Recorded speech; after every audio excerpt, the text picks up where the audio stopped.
Welcome back to Kin in Line. I'll make this part 156. Unfortunately, when I went to the Donkin Reserve in Port Elizabeth in 2015, I think this was, I wasn't properly equipped. I had the wrong pencil, a drawing book with a sort of type of paper that wasn't really conducive to the sort of pencil I was using, and generally the pictures, are quite pale and the paper wrinkled badly when I watercolored it. But anyway, that said, I still think this is a nice record of, and these people in the foreground, I enjoy sort of moving shapes, not necessarily people, but close. And that's the Donkin Pyramid, built in 1820, and the lighthouse with a little cottage in between, this lighthouse keeper's cottage from 1861, but extended in about 1930. Really the heart of Port Elizabeth, the historic heart. From that vantage point, you can see the Edward Hotel, which is now falling to ruin. At this point, it was still behind trees, coral trees, beautiful trees actually. Lovely hotel built in the early 20th century.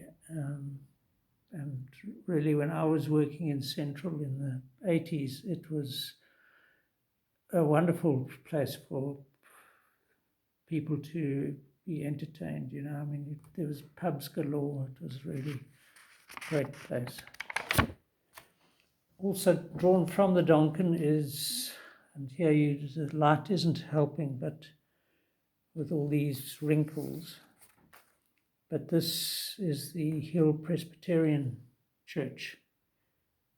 And I was saddened to see recently that the concrete parts have been given a sort of garish color. I can't remember, but it's totally unsuitable. So looking down from the Donkin Reserve, that's the top of the Campanile, or Campanile, as the Italians would say.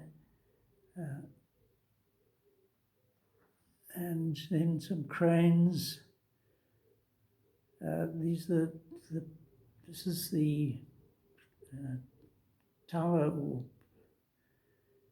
St. Mary's Anglican Cathedral.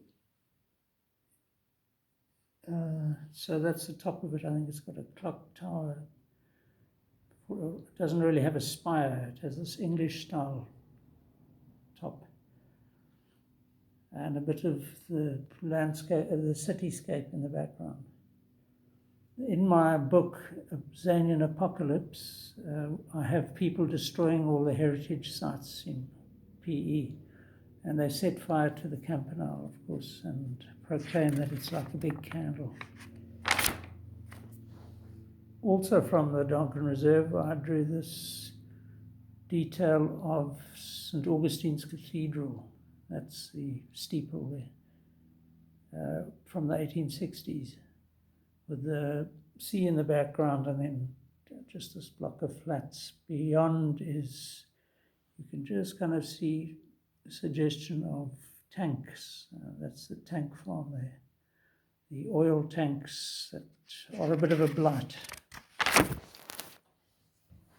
Also from the Donkin Reserve is this. Unfortunately, again, the light's reflecting badly, but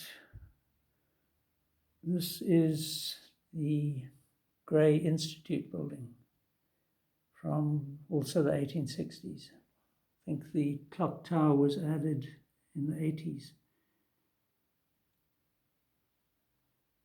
So as I say, my pencil wasn't great.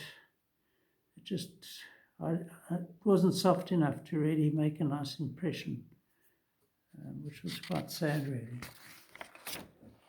Then down on the Market Square, next to the Market Square, is the old library from the early 1900s. And in front of it is a statue of Queen Victoria, which again, if the pencil had just been a bit bolder, it would have been a far stronger drawing. That whole old library has been closed for about 6-8 years. Tragedy. This is Doug, my son, contemplating something. This is him on his laptop, and that's his mother. She won't be too impressed. But yeah, that's a composite sketch of Doug studied in Port Elizabeth, whereas the older brother, Luke, studied at Rhodes University in Grahamstown. Here we have Robin with a torch, glass of wine, book, and of course, load shedding. So I think this was in our first bout of load shedding in the early 2010s. So we've been having this sporadically ever since, where the Electricity Supply Commission, ESCOM, cannot cope with all the people that are stealing electricity, whatever it is, Robin from a different angle. So you read by torchlight. We could invest in, and we should eventually invest in proper oil lamps or something as we head back into sort of medieval dark ages scenario under this government. But then there's always the farm to retreat to, and a nice economy of line here, I think. With Los Krantz, you can see a rock or two having fallen down there. They are huge. If you go up to them, they're 2 or 3 meters.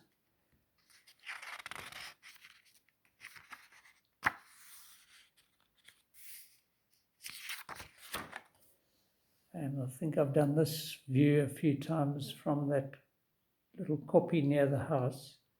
Road heading down in amongst, through this valley.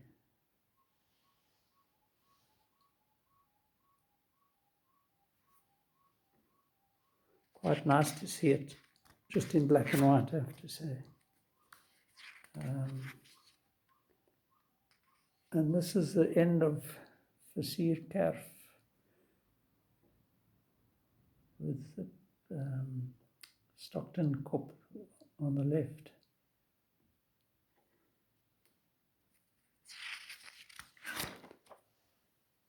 And Bullhook, I think it's called again.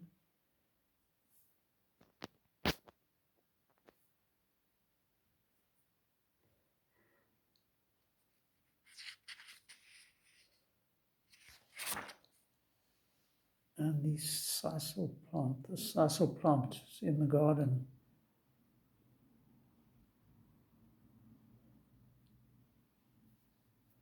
And that's actually the base of a tree on the left there.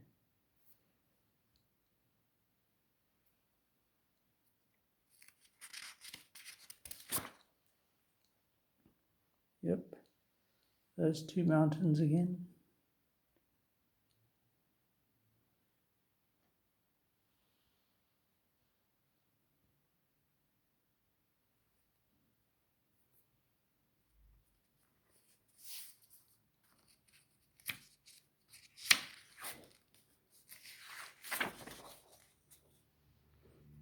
And here a bit of weird and wacky again after a long break, eh? Got your Karoo copies in the background.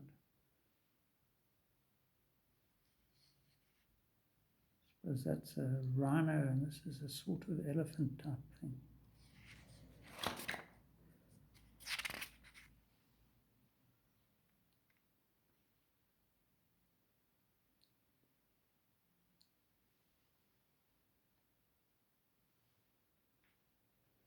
So the old subconscious was still churning these things out. Look how that face is kind of integrated into the body of this animal.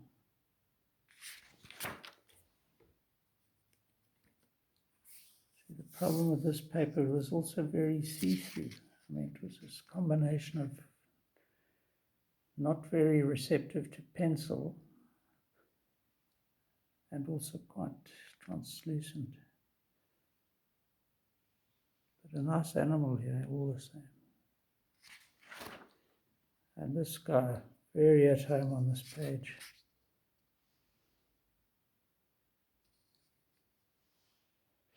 I think this could be Klaus Schwab's pet. I think he has one of these just to make him feel happy, you know.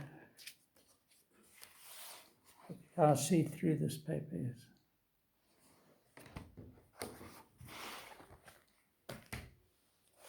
Now we get a smaller sketch pad, and I'm not sure at which do this was, but somewhere in PE. Might have been when we saw Magna Carta play. Yeah, this is, I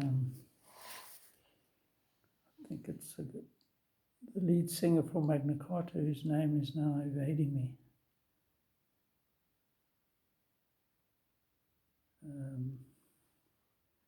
Anyway, he played like Bob Dylan. He had a harmonica, I think, up at his, all around his neck. And this was his partner in crime on the lead guitar.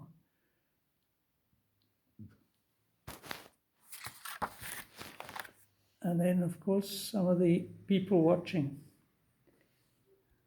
Always enjoy doing them. And, you know, it makes an interesting composition.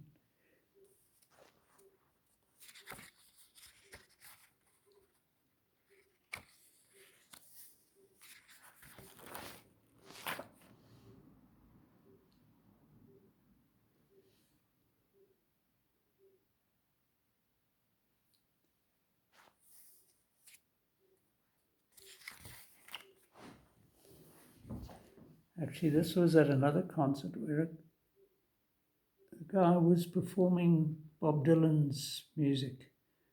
So here I had this carafe of wine in the foreground, and just suggested the guy in the background there playing. I think it worked quite well. And here we actually have, he had a picture of Dylan up there, which I managed to, I think, capture quite well. And there he is on the left. And I think, yeah, that's his partner in crime on the guitar.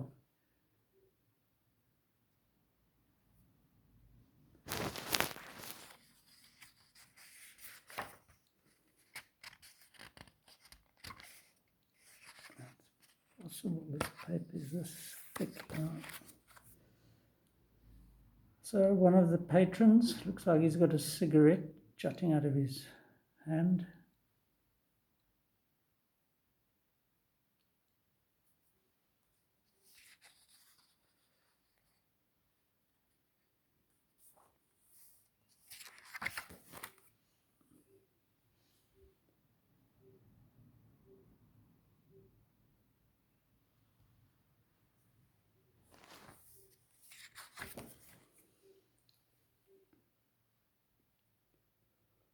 Yeah, each one of these is a painting, you know. I'm quite happy with that as a final work of art. I have no need to go and make a big painting. I can do a watercolor straight from life. And this is done now. This is the Lady Slipper Mountain as viewed from the Van Staden's Wildflower Reserve, which is another of our favorite hiking places outside Port Elizabeth. This too is done at the Wildflower Reserve, looking west down towards the garden route.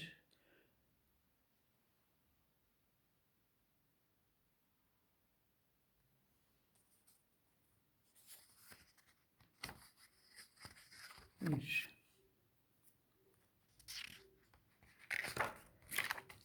And yeah, I think I might have to stop at this point, but this was done at Cape Recife. So this little, it's not a lighthouse, but it's a kind of a, what do they call them? Ships line up. So there's always two of these, one on the shore and one inland. And then a captain, ship's captain will line them up to work out, to navigate his position and avoid certain rocky outcrops. Yeah, so this is out at Cape Recife, and I think we'll probably return there in the next one. So until then, cheers.